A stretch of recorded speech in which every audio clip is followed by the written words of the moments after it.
বিসমিল্লাহির রহমানির রহিম।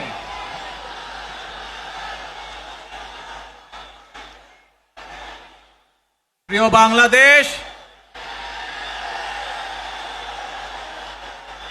উপস্থিত প্রিয় মুরব্বীবর্গ, মঞ্চে উপস্থিত জাতীয় নেতৃবৃন্দ,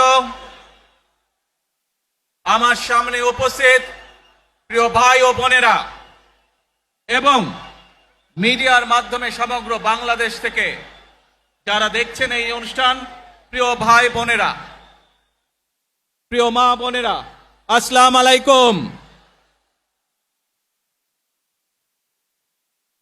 প্রিয় ভাই বোনেরা, আজ প্রথমেই আমি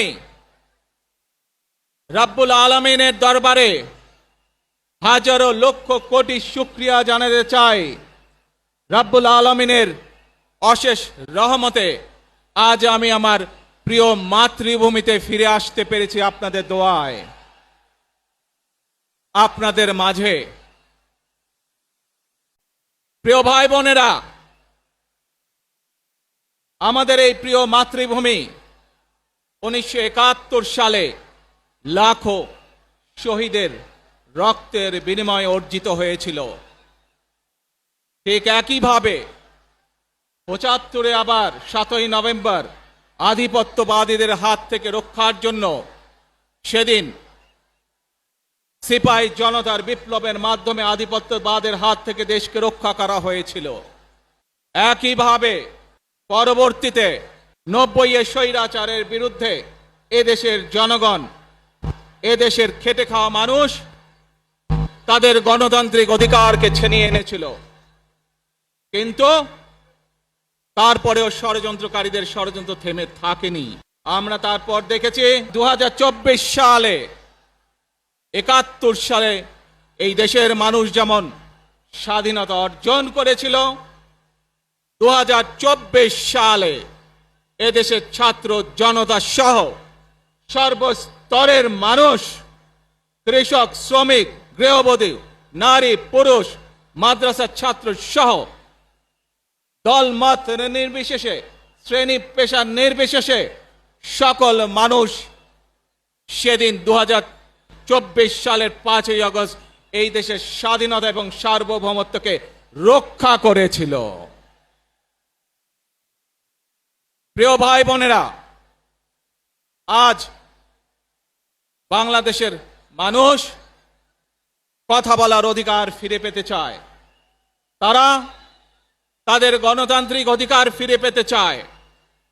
বাংলাদেশের মানুষ চায় তারা তাদের যোগ্যতা অনুযায়ী ন্যায্য অধিকার পাবে। প্রিয় ভাই বোনেরা, আজ আমাদের সময় এসেছে সকলে মিলে দেশ গড়ার। এই দেশে যেমন পাহাড়ের মানুষ আছে, এই দেশে একইভাবে সমতলের মানুষ আছে। এই দেশে মুসলমান, বৌদ্ধ, খ্রিস্টান, হিন্দু সহ বিভিন্ন ধর্মের মানুষ বসবাস করে। আমরা চাই সকলে মিলে এমন একটি বাংলাদেশ গড়ে তুলব আমরা, যেই বাংলাদেশের স্বপ্ন একজন মা দেখেন, অর্থাৎ একটি নিরাপদ বাংলাদেশ আমরা গড়ে তুলতে চাই। যে বাংলাদেশে একজন নারী, একজন পুরুষ, একজন শিশু যেই হোক না কেন নিরাপদে ঘর থেকে বের হলে নিরাপদে ইনশাআল্লাহ ঘরে আবার ফিরে আসতে পারে। প্রিয় ভাই বোনেরা, এই দেশের জনসংখ্যার অর্ধেক নারী, 4 কোটিরও বেশি তরুণ প্রজন্মের সদস্য, 5 কোটির মতন শিশু, 40 লক্ষের মতন প্রতিবন্ধী মানুষ রয়েছেন, কয়েক কোটি কৃষক, শ্রমিক রয়েছেন। এই মানুষগুলোর একটি প্রত্যাশা আছে এই রাষ্ট্রের কাছে, এই মানুষগুলোর একটি আকাঙ্ক্ষা আছে এই দেশের কাছে। আজ আমরা সকলে যদি ঐক্যবদ্ধ হই, আজ আমরা যদি সকলে প্রতিজ্ঞাবদ্ধ হই, তাহলে আমরা এই লক্ষ কোটি মানুষের সেই প্রত্যাশাগুলো পূরণ করতে পারি ইনশাআল্লাহ। প্রিয় ভাই বোনেরা, ৭১ সালে আমাদের শহীদরা নিজের জীবন উৎসর্গ করেছিলেন এই রকম একটি বাংলাদেশ গঠনের জন্য। বিগত 15 বছর স্বৈরাচারের বিরুদ্ধে শত শত হাজারো গুম খুনের শিকার হয়েছে শুধু রাজনৈতিক দলের সদস্য নয়, নিরীহ মানুষও প্রতিবাদ করতে গিয়ে অত্যাচার নির্যাতনের শিকার হয়েছে, জীবন দিয়েছে। 2024 সাল মাত্র সেদিনের ঘটনা। কিভাবে আমরা দেখেছি আমাদের তরুণ প্রজন্মের সদস্যরা কিভাবে নিজের জীবন উৎসর্গ করেছে দেশের এই স্বাধীনতা এবং সার্বভৌমত্বকে রক্ষা করার জন্য। প্রিয় ভাই বোনেরা, কয়েকদিন আগে এই বাংলাদেশের 24 আন্দোলনের এক সাহসী প্রজন্মের এক সাহসী সদস্য ওসমান হাদিকে হত্যা করা হয়েছে। ওসমান হাদি শহীদ হয়েছে। প্রিয় ভাই বোনেরা, ওসমান হাদি চেয়েছিল এই দেশের মানুষের জন্য গণতন্ত্র প্রতিষ্ঠিত হোক, এই দেশের মানুষের গণতান্ত্রিক অধিকার প্রতিষ্ঠিত হোক, এই দেশের মানুষ তাদের গণতান্ত্রিক এবং অর্থনৈতিক অধিকার ফিরে পাক। আজ 24 আন্দোলনে যারা শহীদ হয়েছেন, ওসমান হাদি সহ 71 যারা শহীদ হয়েছেন, বিগত স্বৈরাচারের সময় বিভিন্নভাবে খুন গুমের শিকার হয়েছেন, এই মানুষগুলোর রক্তের ঋণ যদি শোধ করতে হয়, আসুন আমরা আমাদের সেই প্রত্যাশিত বাংলাদেশ গড়ে তুলব, যেখানে আমরা সকলে মিলে কাজ করব, যেখানে আমরা সকলে মিলে আমাদের প্রত্যাশিত বাংলাদেশকে গড়ে তুলব।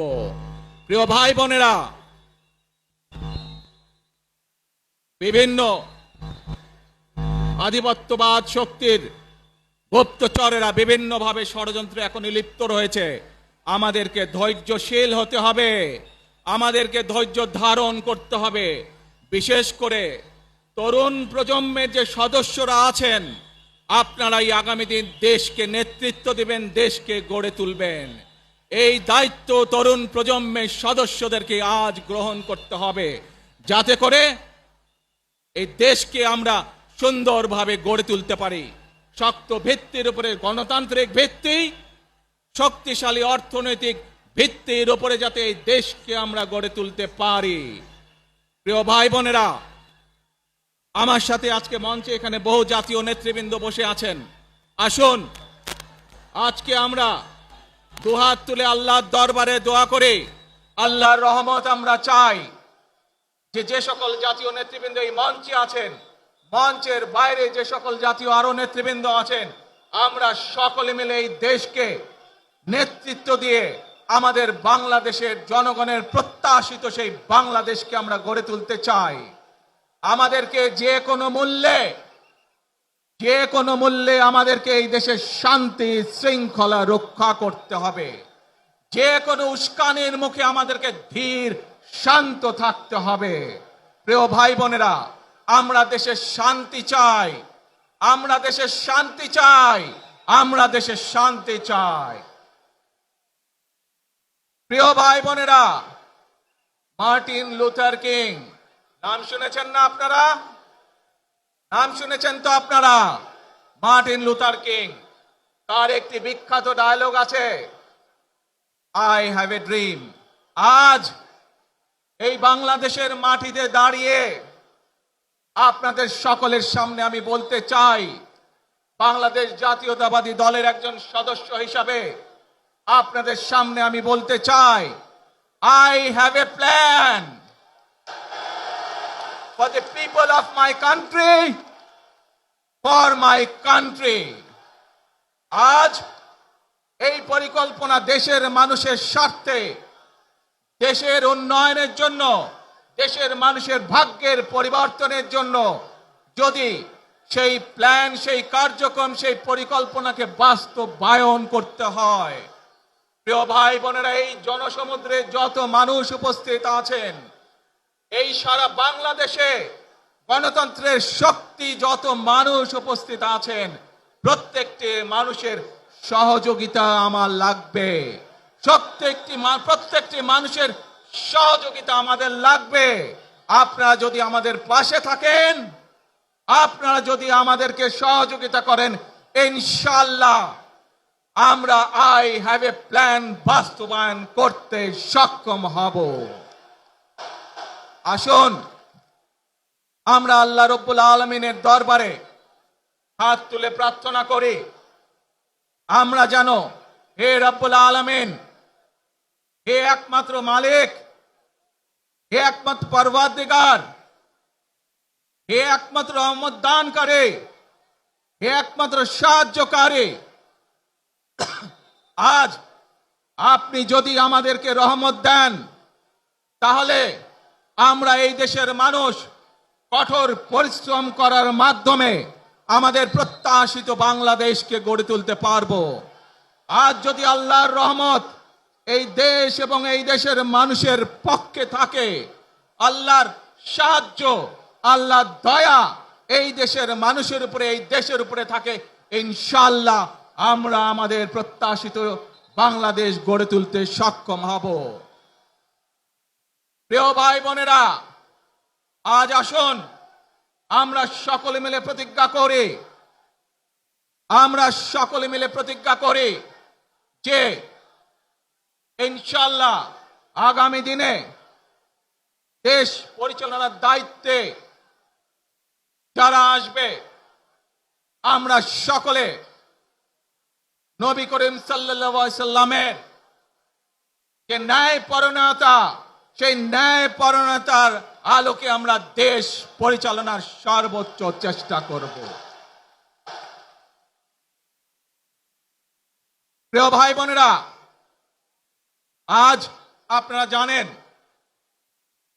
এখান থেকে আমি আমার মা দেশনেত্রী খালেদা জিয়ার কাছে যাব। একটি মানুষ, যে মানুষটি এই দেশের মাটি, এই দেশের মানুষকে নিজের জীবনের থেকেও বেশি ভালোবেসেছেন, তার সাথে কি হয়েছে আপনারা প্রত্যেকটি মানুষ সে সম্পর্কে অবগত আছেন। সন্তান হিসাবে আপনাদের কাছে আমি চাইবো, আজ আল্লাহর দরবারে আপনারা দোয়া করবেন যাতে আল্লাহ ওনাকে তৌফিক দেন, উনি যাতে সুস্থ হতে পারেন। প্রিয় ভাই বোনেরা, সন্তান হিসাবে আমার মন আমার মায়ের বিছানার পাশে পড়ে আছে সেই হাসপাতালের ঘরে, কিন্তু সেই মানুষটি যাদের জন্য জীবনকে উৎসর্গ করেছে, অর্থাৎ আপনারা এই মানুষগুলোকে, যাদের জন্য দেশনেত্রী খালেদা জিয়া জীবন উৎসর্গ করেছেন, নিজের জীবন, সেই মানুষগুলোকে আমি কোনোভাবেই ফেলে যেতে পারি না। এবং সেজন্যই আজ হাসপাতালে যাবার আগে আপনাদের প্রতি সহ টেলিভিশনগুলোর মাধ্যমে যারা সমগ্র বাংলাদেশে আমাকে দেখছেন, আপনাদের সকলের কাছে কৃতজ্ঞতা প্রকাশ করার জন্য আজ আমি এখানে দাঁড়িয়েছি আপনাদের সামনে। প্রিয় ভাই বোনেরা, আসুন আমাদেরকে আজকে নিশ্চিত করতে হবে, আমরা যে ধর্মের মানুষ হই, আমরা যে শ্রেণীর মানুষ হই, আমরা যে দলেরই রাজনৈতিক দলের সদস্য হই অথবা একজন নির্দলীয় ব্যক্তি হই, আমাদেরকে নিশ্চিত করতে হবে যে কোনো মূল্যে আমরা আমাদের এই দেশের শান্তি শৃঙ্খলাকে ধরে রাখতে হবে। যে কোনো মূল্যে যে কোনো বিশৃঙ্খলাকে পরিত্যাগ করতে হবে। যে কোনো মূল্যে আমাদেরকে নিশ্চিত করতে হবে যাতে মানুষ নিরাপদ থাকতে পারে। শিশু হোক, নারী হোক, পুরুষ হোক, যে কোনো বয়স, যে কোনো শ্রেণী, যে কোনো পেশা, যে কোনো ধর্মের মানুষ যেন নিরাপদ থাকে, এই হোক আমাদের চাওয়া আজকে। প্রিয় ভাই বোনেরা, আসুন প্রিয় ভাই বোনেরা, সবাই মিলে আজ আমরা প্রতিজ্ঞাবদ্ধ হই, সবাই মিলে করব কাজ। জোরে আরো, সবাই মিলে করব কাজ, করব মোদের বাংলাদেশ।